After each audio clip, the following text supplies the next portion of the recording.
something that brings them into your fantasy rather than, oh, I've been afraid to tell you that.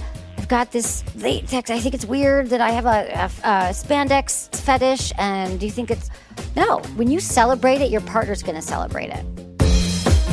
You're listening to Sex with Emily. I'm Dr. Emily, and I'm here to help you prioritize your pleasure and liberate the conversation around sex. Question: have you ever been into something so strongly you couldn't stop fantasizing about it? Maybe it's getting spanked or tied up, to name a couple common turn-ons. Well, whatever your turn-on is, does it arouse you so much that you just have to make it a reality? Or are you apprehensive to turn your fantasy IRL? Well, on today's episode, I'm taking your calls on kinks, fetishes, and everything in between. I'll teach you how to introduce your fantasy to a partner, especially if you're turned on by something very specific, from spandex to group sex, squirting to infantilization. I'll help you understand the difference between a kink and a fetish, how to safely explore your options, and how to communicate your desires to a partner. All this and more on today's Turn On Show. Intentions with Emily. For each episode, I like to start off by setting an intention for the show, and I encourage you all to do the same. My intention is to empower you all to embrace anything and everything that really turns you on, even if you think it might be embarrassing or strange. Once you're comfortable with your own sexual interests, you'll be able to communicate more efficiently with your partners, explore your sexual boundaries, and ultimately have better sex than ever before. Please rate and review Sex with Emily wherever you listen to the show. And let me take a moment to say that it really does help us if you just take a moment right now and rate the show or review it, whatever app you're listening on. It really does help the show.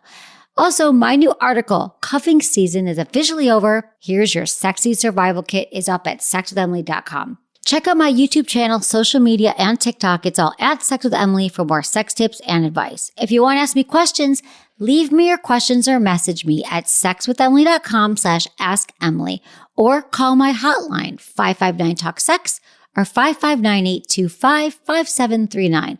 Just include your name, your age, where you live, and how you listen to the show. And as always, you can change your name or choose to remain anonymous. Before we get into today's show, I need to tell you about some big news if you haven't heard. I am coming out with a book. It's called Smart Sex, How to Boost Your Sex IQ and Own Your Pleasure. It can be in your hot little hands June 13th, but if you could pre-order it now, I would be so grateful. You can do it at sexwithemily.com. All you have to do is go to the drop-down menu and select New Book, and it'll be easy from there. And you can also request it at your libraries or pre-order from indie bookstores like Unabridged Bookstore. That really helps, as well as do the pre-orders. If you know you're going to buy the book, so helpful just to pre-order it now. We'll also put this link in the show notes. Thank you, everyone. Enjoy this episode.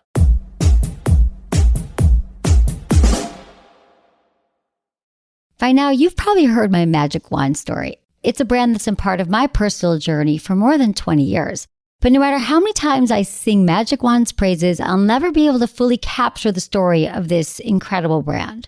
Well, now journalist and author Kate Sloan just completed a limited audio series documenting the history and impact that Magic Wand has created over the last 56 years. It's called Making Magic, and the series chronicles Magic Wand's incredible brand story through interviews with nearly 40 experts, performers, business owners, educators, and fans. So I got a sneak preview of this series, and what I loved is that Kate weaves together snippets from all their interviews into this amazing story arc.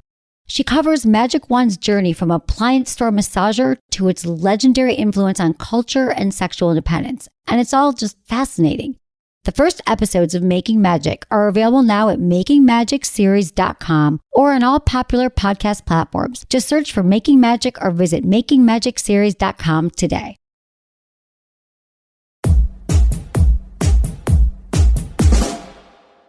All right, before I get into everything here, I just want to start off real quick by breaking down the difference between a kink and a fetish.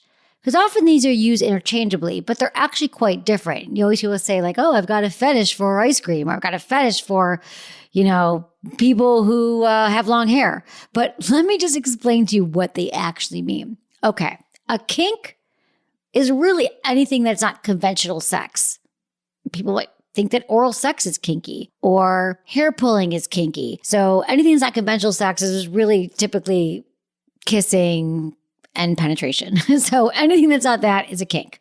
And a fetish, essentially, is a kink that is a requirement for arousal. So what I mean by that is, a kink is sort of a nice to have. It'd be nice if I had these things around, they turn me on, but a fetish is a requirement. Meaning, if your partner is not wearing spandex, you're not going to be aroused. You're not going to be turned on. You won't have an orgasm. If your partner doesn't talk dirty to you, you will not be aroused or turned on. So a fetish, it has to be there for your arousal. Okay?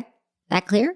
Let me know if you have questions about that. Okay, let's get into this. Because our first caller is actually one of my good friends, Kate. She just had a pretty interesting experience with one of her partners, and I wanted to share with all of you. So, Kate, hi. Tell us exactly what happened. This guy for about a month. We slept together probably two other times. The last time he did a similar thing. So this past time, he's about to come, and he says, tell me everything's going to be okay. I go, it's okay. Everything's going to be okay. And then he said, tell me you'll take care of me. And I was like, I'll take care of you.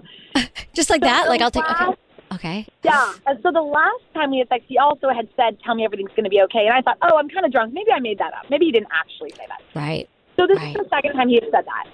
Afterwards, he's like, hey, so I'm sorry if that was uncomfortable for you to say. And I was like, yeah, I think that's just very intimate. That's a very intimate situation. Right. And then he made a joke about therapy, but it threw me a lot. And he didn't want to go. He didn't go into it after that, and I just Huh. So let me just explain this. So you've had sex with twice now, 3 times, and two times that you slept with him. He's about to ejaculate, he's going at it. You're having sex, and he says, Kate, tell me everything's going to be okay. Yeah. And then you're like, yeah, everything's okay. He's like, tell me you'll take care of me. And you go, yeah. And then he comes. Yeah. And you're like, wow. Now, before that moment, have you had your orgasm? So I have not had my orgasm. He's trying really hard. For some reason, the sex isn't that great for me, but I think it can get there. Definitely open for things, but for me, it's not. It's okay. Not. Yeah. So to me, I feel like it sounds like there's some kind of maybe a fetish, maybe a fantasy. There's something called paraphilic infantilism. And I was thinking infantilized. Remember I was like, I think it's he sounds infantilized. Because you also said that he called your breasts. What did he call them? We were in the shower, and he called them boobies. Mm-hmm. And that freaked me out. It freaked me out. Okay. So I said it once. Yeah, he said, but was he like, I like your boobies? He was like, boobies. How did he say it? He was holding them, and you're in the shower, and he said something like, da-da-da-da. He made a cutesy thing, and it was and said something like, da-da-da-da, boobies, something, boobies. Okay. Yeah, I mean, it sounds to me like if he wants to be cared for, he wants to be nurtured. To me, it's some kind of, and do something maybe with his mother, his family growing up. He wants to feel safe and nurtured, and clearly he likely wants to be dominated. So you would be in the dominant role. So that's funny you say that, because I had said something the other night, because in therapy, I was talking about how there's some things that I do, apparently, that I bruise a lot of these guys. Ooh. And my therapist, I just recently realized that was not good. Well, what do you do? Okay, keep going. Well, the past 3 guys I've been with, they've texted me a picture, and there's a small bruise near their chest, shoulder area, and I'm always like, get over it, calm down. But this past time I was like, okay, maybe this is not great that I keep bruising these guys.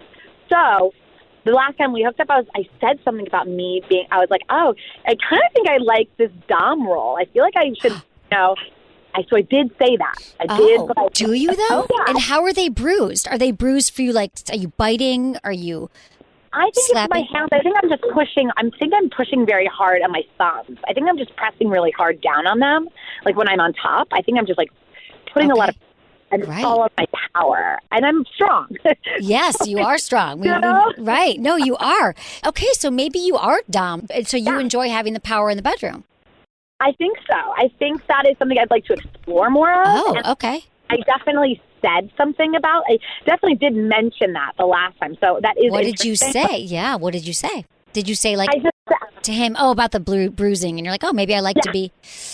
That's exactly what I said. I said, sorry, brother. Maybe I think I might like this dom roll situation. He's like, I can see that. Okay. Yeah. He just said I could see that, and we moved. So maybe there is a part of it that he felt safe to be like, well, if she's a dom, then I'm going to say, tell me everything's going to be okay.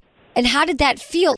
It felt very mommy, very like I was not his partner having sex. I was something else. Well, it's like a disassociation because, and I'm not even saying that it's necessarily a fetish for sure, but maybe it's just like a fantasy he has, because a fetish would mean that it's like required for him to orgasm. He has to be in that infantile role. But maybe if you like this guy, which I would recommend, is just say like, you could flip the scenario. It could be like teacher student. There's other dom sub roles that you could play with. But if he has to be a baby or has to be taken care of, that's different. But if it's just dom sub, and maybe he doesn't know yet either, because the truth is a lot of us are more flexible than we realize. It's just about compromising and talking to him about it. So what do I do? So how do I... What is exactly. Great next question. So I would go to dinner. And this is not something that you talk about in the bedroom, before sex or after. It's like hanging out, having a drink, not over text, obviously, but just say hey, I was thinking about our sex. Tell him something you like about it. I really love the way you kiss me, go down on me. Yeah. Say, and I was thinking about the end. Yeah, I was thinking about I know after you're about to, you say you want me to take care of you. And I was thinking about that because I've been a little bit more dominant in bed. Or you could say I was thinking about that more and I wanted to know tell me more about that. I'm so curious.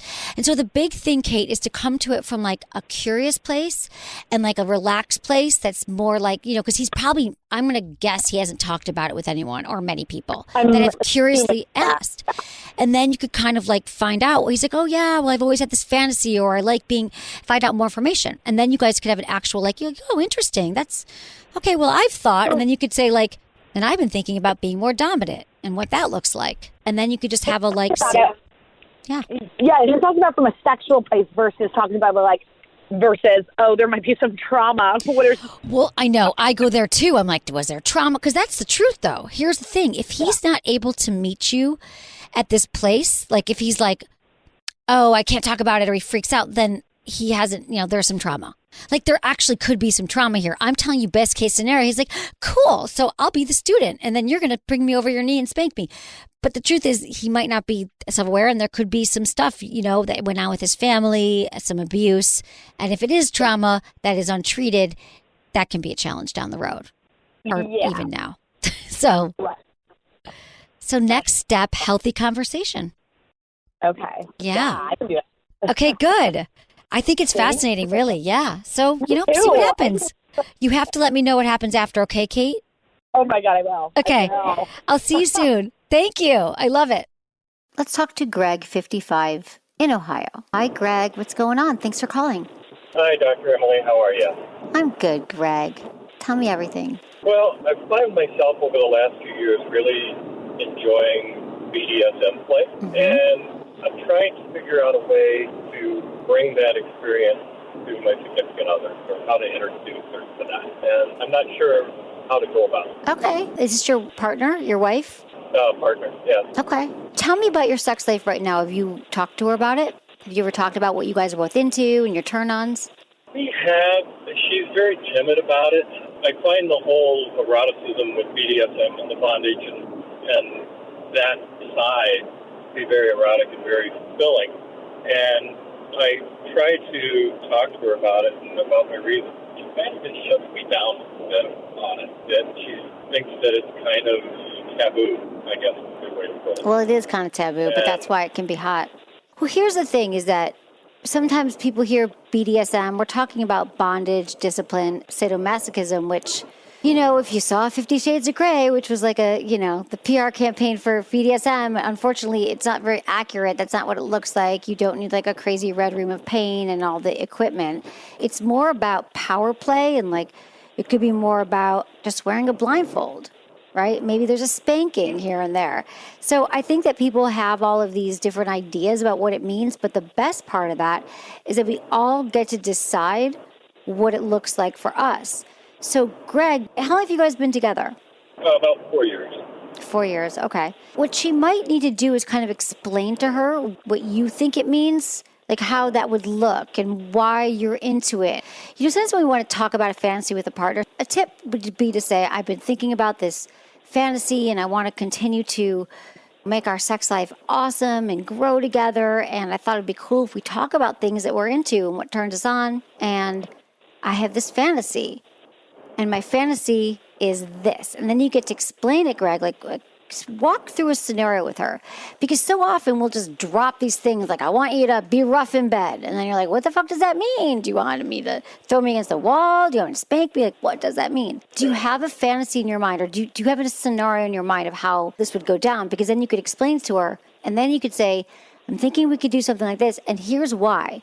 And then you have to explain, like, because, why, Greg? Like, why it turned you on, and then what she might get out of it. So, Greg, have you kind of thought this through?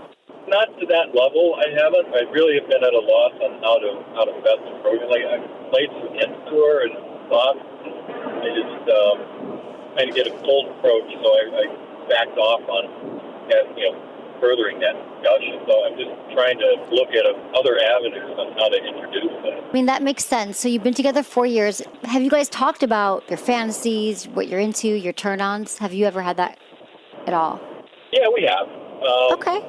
Her fantasies are definitely a little different than my interests, but they're her fantasies, which I respect. What's her fantasy? Give me one of them. Well, her fantasy really is she would like to introduce another male into the bedroom. Oh, yeah, that's a little different. Well, how do you feel about that? I'm okay with it. It just depends on where it would go, I guess. Like I said, I'm more in the submissive role, so I would be... Okay, so you want to be the submissive and you want her to be dominant. Yes. And she would want to be with another man. Is she a little bit more conservative? A little more traditional, yeah. Traditional. That's probably a good way to put it. I'd never tell people to go to like 0 to threesome. You really have to sort of ease into that. But what would be really cool, and I think very enlightening for both of you, is to do something like, we have this great thing on our website, sexwithemily.com. It's called the yes, no, maybe list. And we can also put it in the show notes. But it could be a fun thing one night when you guys are having dinner, pour a glass of wine, and you can read this list, and it literally has every sex act you can think of, right? Like spanking and kissing and, it's like cuddling, domination, submission, dirty talk. And each one of you fill it out. You could either say, yes, I'm interested, this is a no, and this is a maybe. And that could be a great starting point to see where you have yeses. And then some of the maybes could also be great talking points. Like there's things on there that you might never even have thought you were interested in. I think that you can both get your needs met, but I think she'd have to understand, like, do you think that she could be dominant at all? I think she could to a point, but I don't think she could. She would struggle with it, I would feel. She'd be uncomfortable. Well, it's a skill. I mean, you could also switch and take turns. Like, you could be dominant, she could be dominant. But it sounds like there's some education. So much about, like, being fulfilling lovers to each other is one part exploration, one part, like, education. And so maybe you could watch some videos together, show her some things, like some scenes. This might be helpful as well. You can take any of these, Greg. Go whatever direction you want. But you could say, I want to show you what I'm into. Like, here's this scene that I like in porn, or you could read her some erotica and say, this is how I picture it. Who knows? Like maybe she would be into that. She'd be like, oh, I think that'd be really hot to try that. You could try something with just a blindfold. I mean, this is such an easy way to start this kind of play. It's just a blindfold. One person has power over the other person. And maybe you could do some more like thinking about how you actually want it all to unfold. But before you go with your fantasy, I would, again, start somewhere where you're both on neutral ground, just trying to say, hey, let's really focus on prioritizing our pleasure in our sex life. First of all, we can continue to be great lovers to each other and then also help, evolve. Because once you learn how to break through these barriers, and so many couples have them, then you'll have that foundation in place for the time that you're together. And then it'll become something fun. But you're in the awkward, uncomfortable phase where you both have never talked about it. We've got tons of stuff on our website too. Great beginner BDSM articles, and there's a lot of blog posts there. So, yeah, Greg. Okay. Okay. All right. Very good. Thank you. I'll check out the website. Keep me posted. Yeah, I will do that. Okay, please. You can even just have the one conversation and then see, like, where you go from here. Thanks, Greg, for your call. I was thinking about games.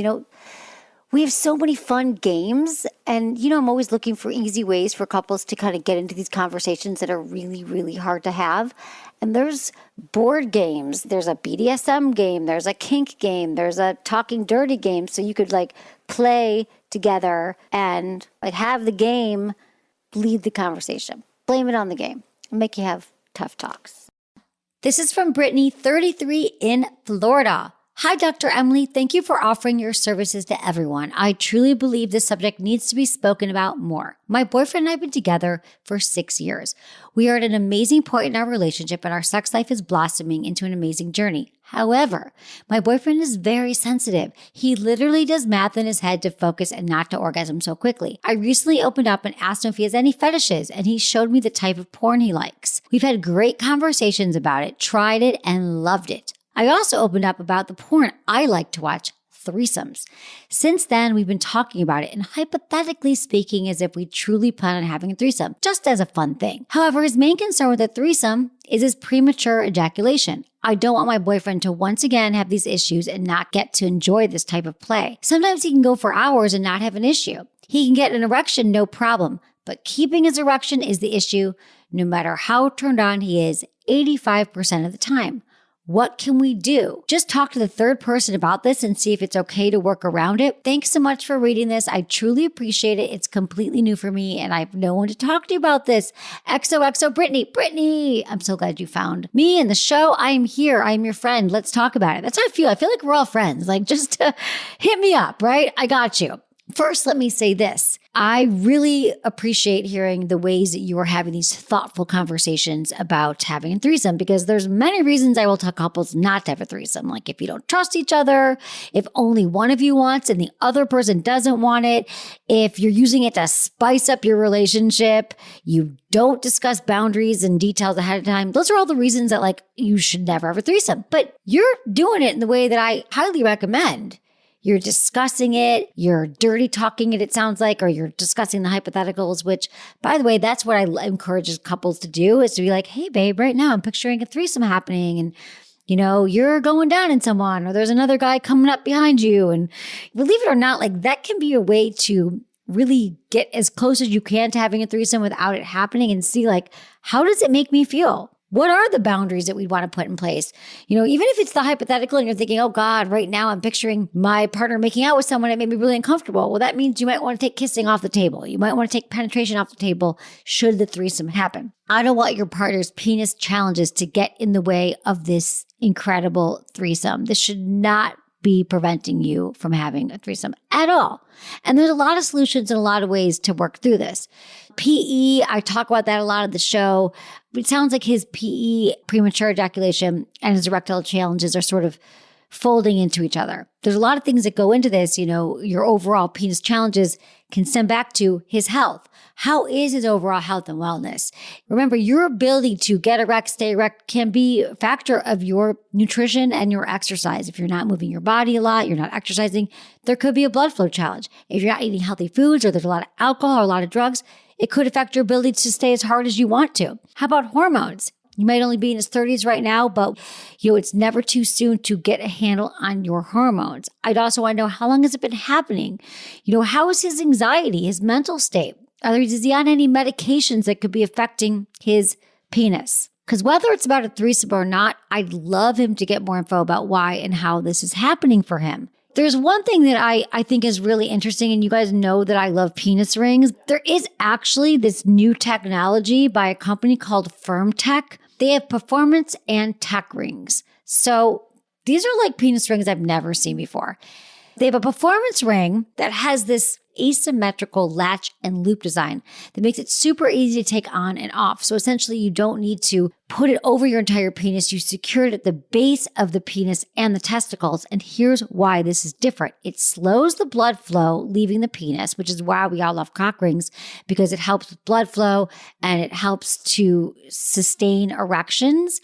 It helps to delay orgasms and have longer lasting orgasms as well, which it's just a really unique technology. They also have a tech ring. This is the part that's like a Fitbit for your penis, which I've never seen anything like this.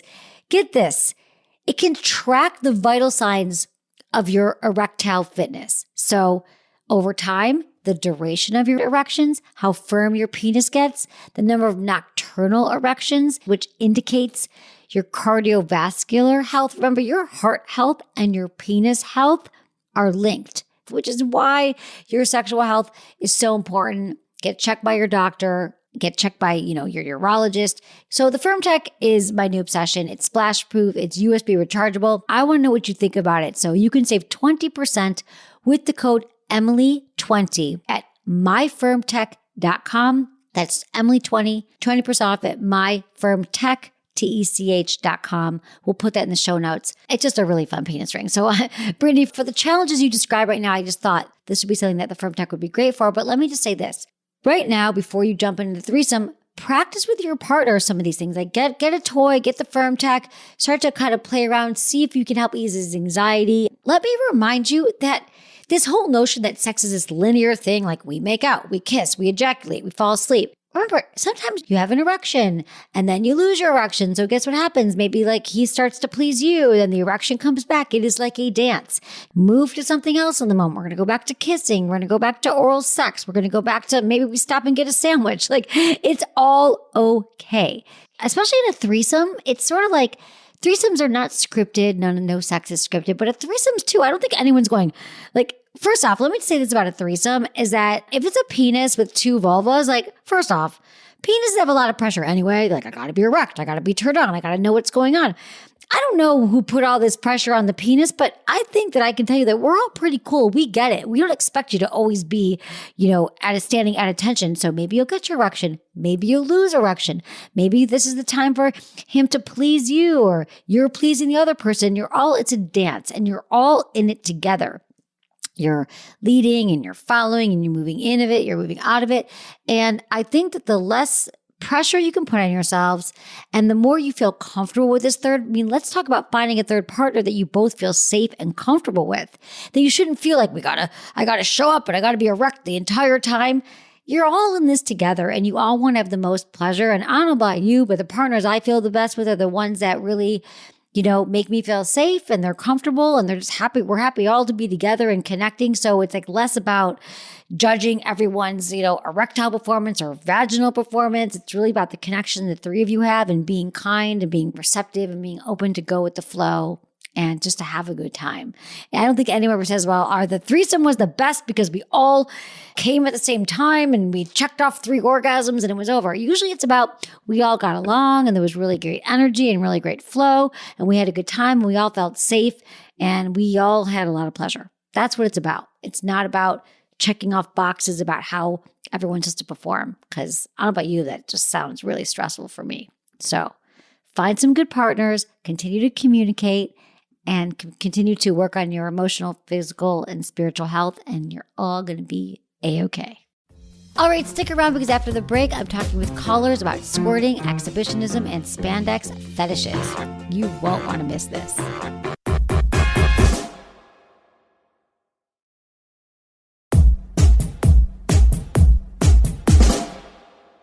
Let's talk to Carla, 51, in Vegas. Hey, Carla, what's going on? How can I help? Hi, Emily. Thanks for taking my call. Of course. I wanted to know, I'm in a great relationship with my boyfriend. We've been together for 14 years, and everything is great. We like to try new things, but one of the things we wanted to try was, I'm somewhat of an exhibitionist. I like that type of thing, and I've heard that there are places to go, cruises to go on, or retreats to go on as couples, but I don't know where to look, and I don't know what's real, and I don't know what's that's where to even start researching that stuff. That's a great question. It's funny you say that because there are some really good places. It's funny because I was just at this spa a few weeks ago near San Diego, and the woman who works there said to me, oh, and right over there we were like hiking up in these mountains. It's near San Diego. She goes, and over there is like an exhibitionist place. I was like, really? Like, I want to go there. Like, I just think it'd be curious, like that everyone knows that it's there, and I wanted to know more about it. I think there's definitely some in California. I would have to look for you because I actually don't have the names of it, but with the sources I could tell you to go to would perhaps be FetLife. FETLIFE, perhaps Cassidy, which is a swinger website, KASEDIE. And what you mean by exhibitionist is, let me just explain to you, is that you would like to go somewhere where you could be naked the whole time or a lot of the time. Is that it? Yeah, and I also like the idea of folks watching us have sex. Okay, so more like sex parties. So would you be comfortable, like would you even just want to go to like a play party somewhere or like a swinger party? Yes. So just for a night or something. I don't know why. For some reason, I was Yeah. thinking about this retreat, and you mentioned cruises. There's places in Vegas. My friend Holly and Michael, they opened a club in Vegas like a year ago. They invited me to. Oh, you actually Here want I to am leave on- Vegas? on- I always tell everyone to go to Vegas to do these things. I'm like, go to Vegas. You can find a third for your threesome, but you live there. You're like, I don't want to see my assistant at this sex club. I get it. Exactly right. But I'm also of the mindset, well, I'm there and they're there too. So what have I got to be Well, ashamed that's of? what I say You know too. what I mean? I'm like, we're all here together. I mean, these are called play Exactly. parties. There's like, Okay. you know, I would go to the places I said, we'll put it in the show notes. Awesome. Okay. Awesome. Great Thank place you to start. so much. Of course, Carla, let me know how it goes. Please call me back. I always want to know. Absolutely. Like, how was your first party experience? Thanks, Carla. Okay, this is from Tiffany, 29 in California. Hey, Dr. Emily, I've been following you for a while and I love your advice. My question is, how can I squirt more? I've only been able to do it once when I had my very first sexual experience, but have not been able to do it since. Does it have to do with hydration? I've had amazing sex, but still cannot orgasm and or squirt, though I still really enjoy the sex. Could it be because I used vibrators so early on in high school? That's the only way I'm used to having an orgasm. And even using toys, I still can't squirt. Any tips will be appreciated. Congratulations on your show and all your accomplishments. Thank you, Tiffany. I appreciate you. Gosh, what a wonderful question. All right, let's just get into squirting, okay? Let me just break it down. People always want to know about squirting. Squirting, is it real? Can everybody squirt? Is squirting pee? So there's a lot of debate over the pee debate. Is it pee? First, I say, who cares? Throw a blanket down. Doesn't matter. Does it feel good? That's what's the most important thing is. But yes, there are traces of urine in it, but we also have fluids that are not from the bladder include in squirting. But let's move on. What is squirting? So squirting is stimulation internally, having stimulation where there is fluid that is expelled. And I just want to say this, that squirting is not always associated with orgasm. You can squirt an orgasm. You can orgasm and not squirt. You can squirt and not orgasm. You get what I'm saying. It's not always related. So squirting can feel like a wonderful release without orgasm. And I don't want everyone to get tripped up on that. They all come together and that would be amazing. And I think there's a lot of pressure right now. I have to tell you that I've been doing this for almost 20 years and that before porn became like readily available in our pockets because of smartphones, nobody was really asking about squirting. But now I think because of porn, it's become this like pinnacle experience that so many vulva owners and their partners want to happen. And for some, they do it like, it wasn't a big deal or I don't really care. But it seems to be this goal. And so either way, I want to say there's nothing wrong with you if you can't squirt. I do believe that a lot of vulva owners can learn to squirt. So let me just break it down for you.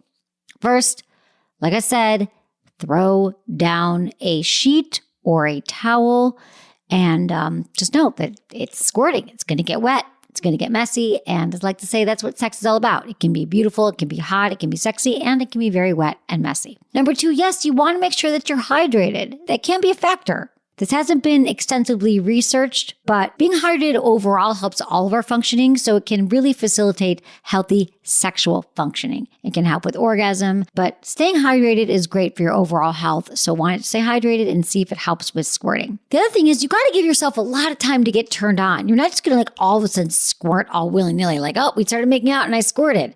It is a practice. So first you want to start off by focusing on your clitoris. Focus on stimulating your clitoris so that'll help bring blood into the area, right? So if you notice, if you take a mirror, which I highly encourage everyone with a vulva to take a mirror and take a look at it, once you start to get aroused, you start to get blood flow, the area becomes more engorged.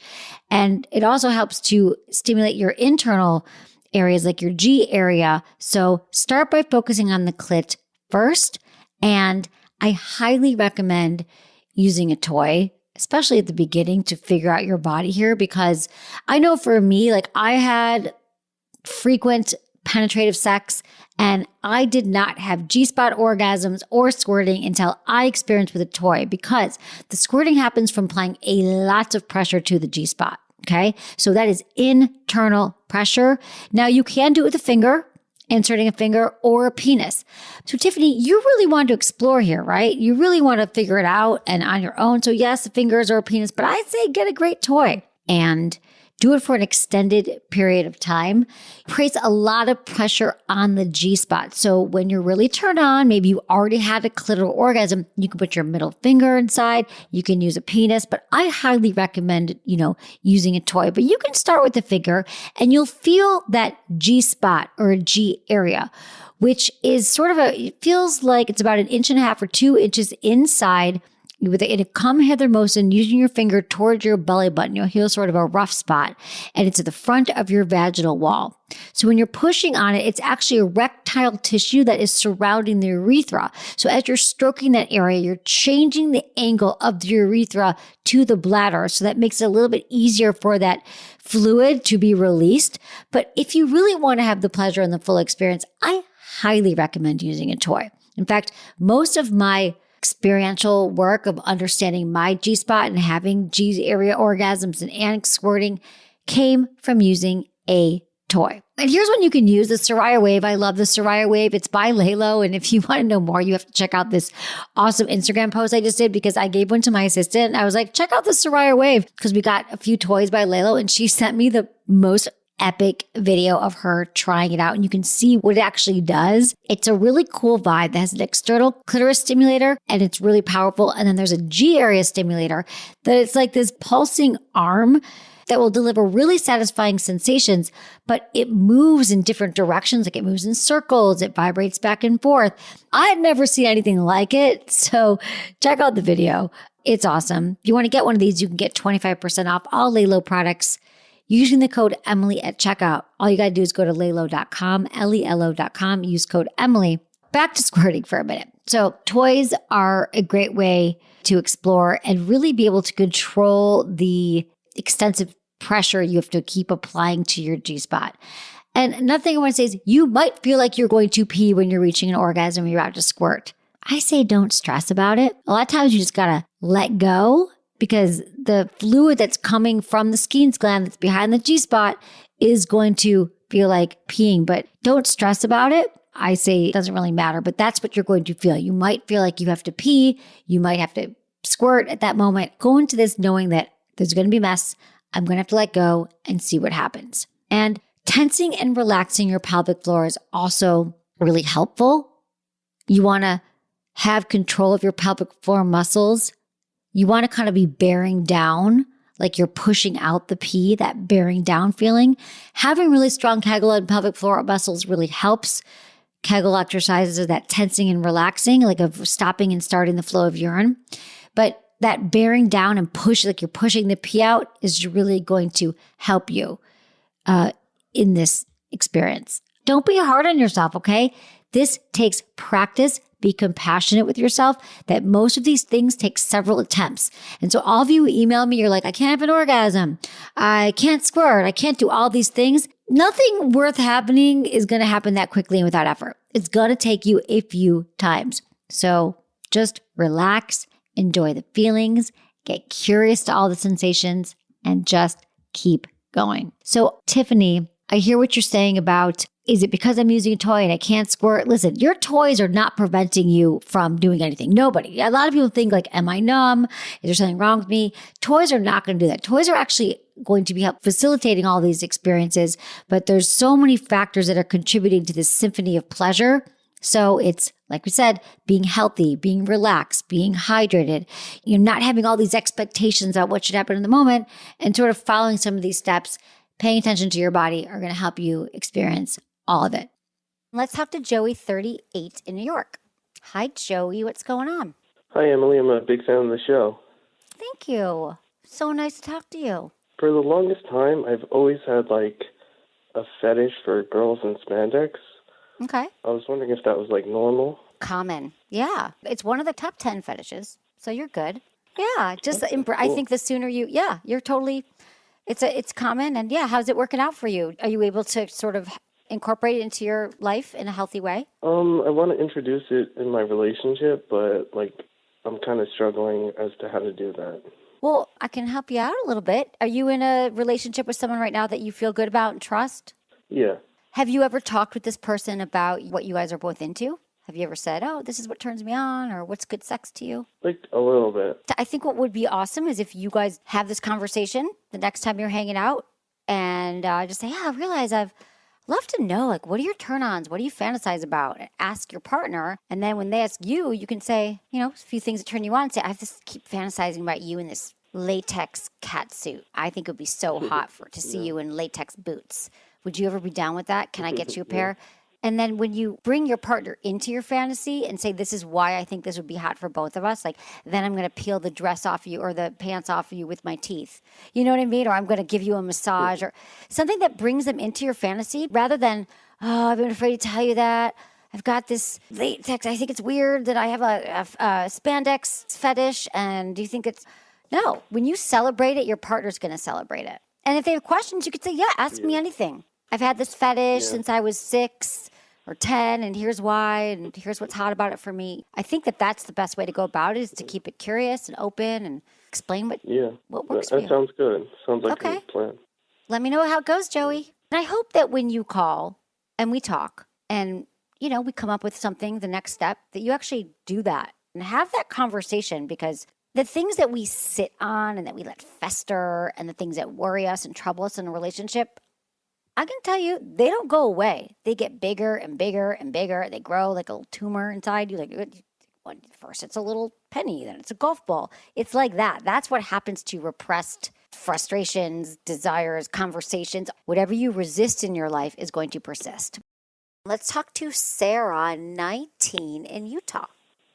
Hi, Sarah. What's going on? Hi.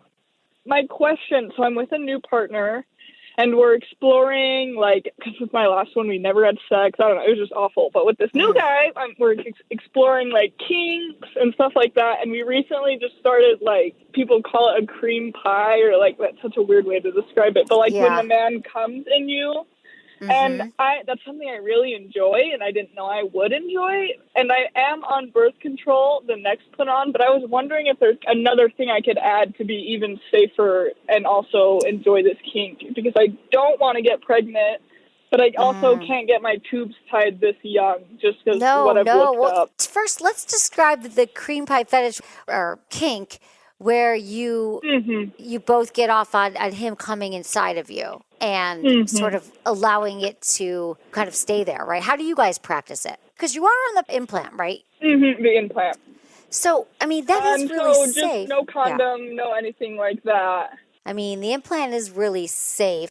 Is this a mutually satisfying fetish? Because for some people, because you're calling it the cream pie, for people it is a fetish, so it can also be on other parts of your body sometimes.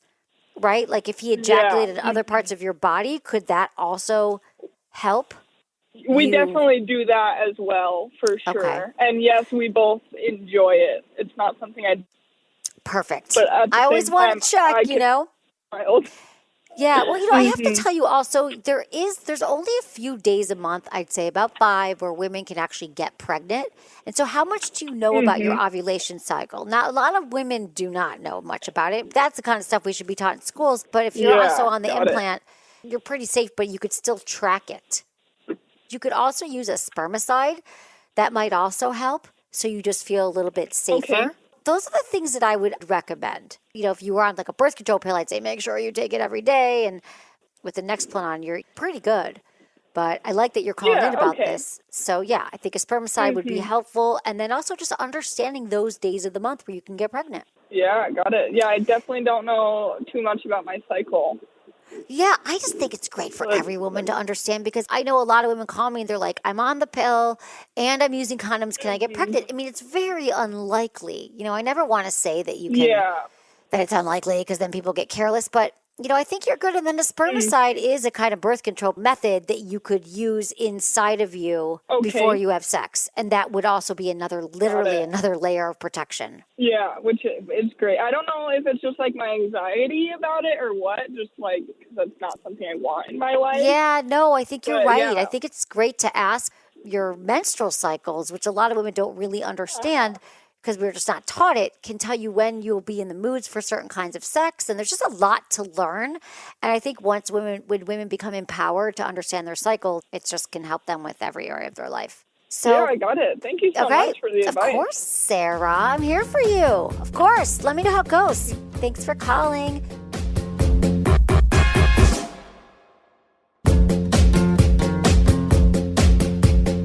That's it for today's episode. See you on Tuesday. Thanks for listening to Sex with Emily. Be sure to like, subscribe, and give us a review wherever you listen to the podcast, and share this with a friend or partner. You can find me on YouTube, Instagram, Facebook, and Twitter at Sex with Emily. Oh, I've been told I give really good email, so sign up at sexwithemily.com. And while you're there, check out my free guides and articles for more ways to prioritize your pleasure. If you'd like to ask me about your sex life, dating, or relationships, call my hotline, 559-TALK-SEX. That's 559-825-5739. Or go to sexwithemily.com/askemily. Special thanks to Acast for powering the Sex with Emily podcast. Was it good for you? Email me, feedback@sexwithemily.com.